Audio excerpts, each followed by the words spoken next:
Salmo capítulo 26, verso 11, diz assim: quanto a mim, porém, ando na minha integridade. Quanto a mim, porém, ando na minha integridade. Decida andar em integridade. Vamos repetir isso juntos? Diga assim: decida andar em integridade. Ô, gente, se tem uma coisa que o diabo tem jogado pesado, é na inversão de valores. É de querer fazer com que nós, os cristãos, e a sociedade como um todo, acredite que aquilo que é errado, de alguma forma se tornou certo no decorrer dos anos. Isso vem trazendo deturpação. Essa semana, curiosamente, aqui não é nenhum posicionamento político, é só um posicionamento na palavra. Uma professora universitária criticou o presidente da República, dizendo que o presidente está tendo uma atitude inaceitável de perseguir pedófilos. É isso mesmo que você ouviu. Uma professora universitária acusou alguém, é uma acusação, como quem diz, que absurdo, ele está perseguindo pessoas que transam com crianças, pessoas que abusam de crianças.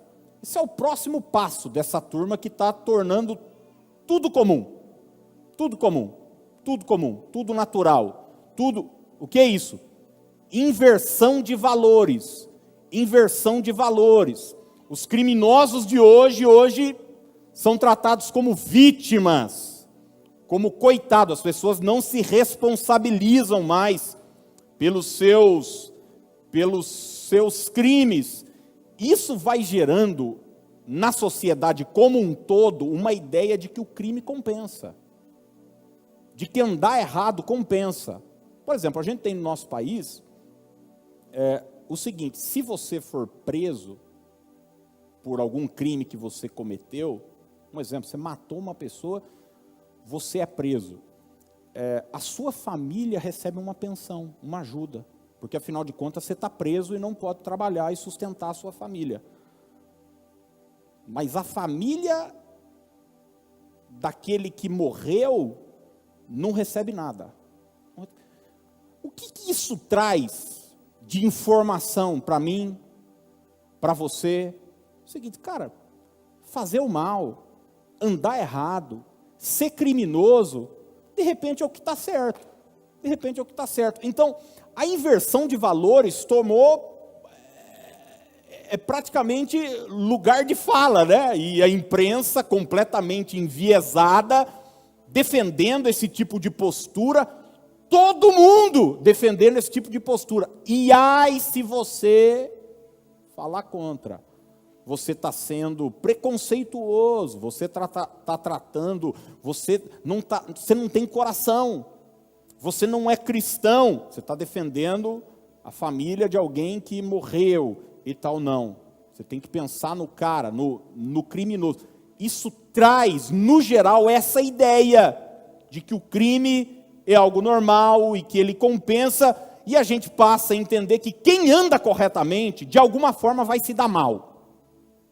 Ou seja, se você fizer o que é certo, você vai ser prejudicado.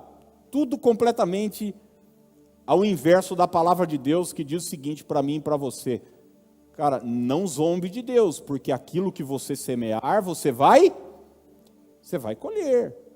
Você vai colher os resultados das suas atitudes. Então, ande direito, faça o que é certo, tenha boas atitudes, seja íntegro. Mas eu quero dizer para você o seguinte: ainda que hoje a maioria esteja caminhando para esse lado, e eu não trago notícias boas para você hoje nesse aspecto, a tendência é piorar, a tendência é a coisa afunilar para os últimos dias que nós estamos chegando. O nosso Deus continua o mesmo, e exigindo do seu povo que ande em integridade. vida íntegra, vida correta. É por isso que o salmista, em meio a tudo, ele diz o seguinte: quanto a mim, os outros eu não sei, eu não controlo o que a sociedade pensa. Eu não controlo o que os políticos pensam. Eu não controlo as decisões da Câmara de Deputados, o que os jornais vão postar, a opinião dos jornalistas. Eu não controlo isso, mas eu controlo a minha atitude. Ele diz: quanto a mim, eu vou andar em integridade.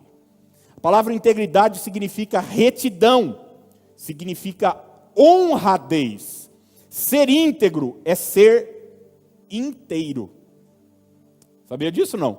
A palavra integridade traz essa ideia de alguém inteiro, de alguém que não é fragmentado. E existem duas coisas que eu quero deixar para você sobre integridade. A primeira delas é que a integridade vale a pena. Você pode repetir isso comigo? Diga: integridade vale a pena. Ainda que você, por um momento, seja prejudicado por ser íntegro, porque não se engane, José, por exemplo, foi prejudicado num momento por ser íntegro, lembra? Ele foge da mulher de Potifar, quer dizer, ele agiu corretamente e foi parar onde? Na cadeia. Mas vai conversar com José depois e pergunta: José, e aí? Valeu a pena não ter vendido a sua integridade? Ele ia me dizer e te dizer o seguinte: cara, vale a pena. Vale a pena agir corretamente, vale a pena ser honrado, vale a pena não negociar os valores. Olha a palavra de Deus para Salomão, 1 Reis capítulo 9. Salomão estava assumindo o reinado de Davi, seu pai. E olha o que o Senhor disse para ele: se andares perante mim, segundo Reis 9:4, se andares perante mim, como andou Davi teu pai, com o que, gente? Integridade de coração, e com sinceridade, para fazeres segundo tudo o que te mandei, e guardares os meus estatutos e os meus juízos, então, olha só, existe uma recompensa para aquele que é íntegro. Existe uma consequência positiva para aquele que faz o que é certo, para aquele que anda em integridade de coração.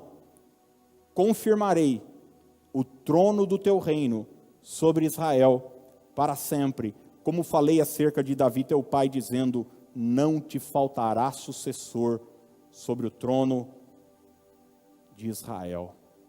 Em nome de Jesus, que você guarde essa verdade no seu coração. Vale a pena ser íntegro. Vale a pena agir corretamente. Poxa, Aquiles, mas lá na empresa todo mundo faz isso. Todo mundo bate o cartão e depois vai dar uma enrolada lá no café. Todo mundo. Vale a pena ser diferente. Deus vai te honrar. Deus vai te honrar. A segunda verdade sobre integridade é que ela é uma decisão pessoal. Integridade é uma decisão pessoal, não vem no DNA. Pelo contrário, a nossa natureza, a nossa humanidade, ela é caída, nos leva a agir com a maioria. Eu estou lendo um livro sobre pedagogia e eu achei muito, muito interessante. Fizeram um teste, essas pesquisas, com algumas pessoas fazendo perguntas e tal. E perguntas óbvias. E fizeram uma constatação. Eles fizeram, por exemplo, uma pergunta óbvia para alguém. Eles levam para uma sala 3 pessoas. 2 pessoas e o pesquisador e aquele que está perguntando sabem da pesquisa. E só uma pessoa não sabe. Então eles fazem uma pergunta óbvia para uma pessoa combinada e ela responde errado. Depois ela faz a mesma pergunta óbvia para uma segunda pessoa e ela responde errado também. Você vai ver que quase 80% das pessoas vão responder errado a uma pergunta assim, mas assim, é óbvia mesmo. Isso aqui bebe isso aqui, é água ou cachaça, sabe? Isso aqui é uma garrafa ou um... Por quê? Porque a maioria escolheu aquilo lá, então... Eu tenho medo de desagradar a maioria, eu tenho medo de ser tido como diferente, eu tenho medo de só eu tá errado. Se todo mundo está falando, é porque de alguma forma está certo. Então nós precisamos entender isso, que integridade é uma decisão pessoal. Às vezes a maioria vai escolher uma coisa, mas vai escolher uma coisa errada. E você não é obrigado a seguir a maioria. Olha o que 1 Samuel, capítulo 12, verso 23 vai nos dizer. É a despedida de Samuel. Samuel vive num tempo onde os valores do povo estão bastante comprometidos, mas Samuel, você vai ver, ele sempre tem uma postura diferente. Olha o que ele diz, 1 Samuel 12, 23. Quanto a mim, longe de mim, que eu peque contra o Senhor. Longe de mim, que eu peque contra o Senhor. As pessoas estão pecando, a nação está pecando, o rei Saul, que acabou de assumir o reinado, está pecando, está desobedecendo. Mas quanto a mim, o erro do outro não me autoriza a errar.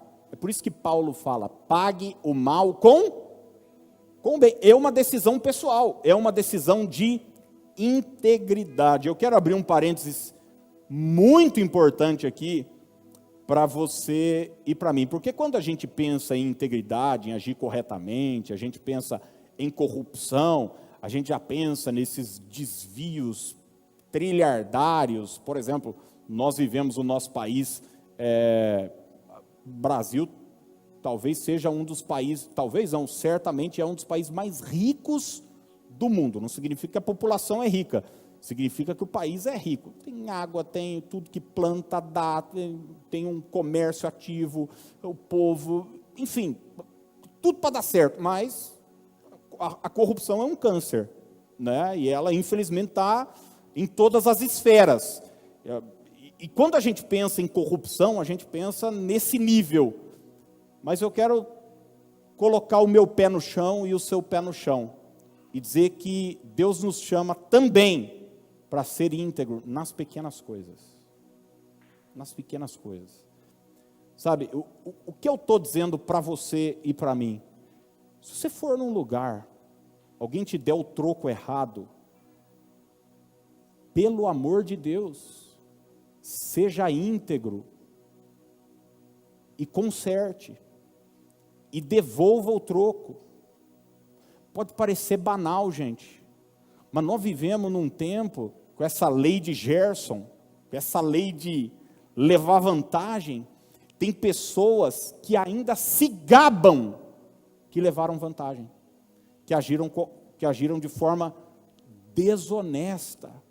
Então, você vai ferir a sua integridade por causa de R$10, por causa de R$50, por causa de R$100, a sua vida, o seu testemunho, o seu caráter, o seu valor é tão baixo assim. Então, seja íntegro nas pequenas coisas também. Você vale muito mais do que isso. Sua vida, seu testemunho, seu caráter, vale muito mais do que isso. Você não precisa ser assim. Poxa, pastor, mas todo mundo faz isso na empresa. Não siga a maioria para fazer o mal. Você pode dizer, quanto a mim, eu vou preservar minha integridade. Ser um cristão de verdade é ser alguém íntegro. Ser alguém correto.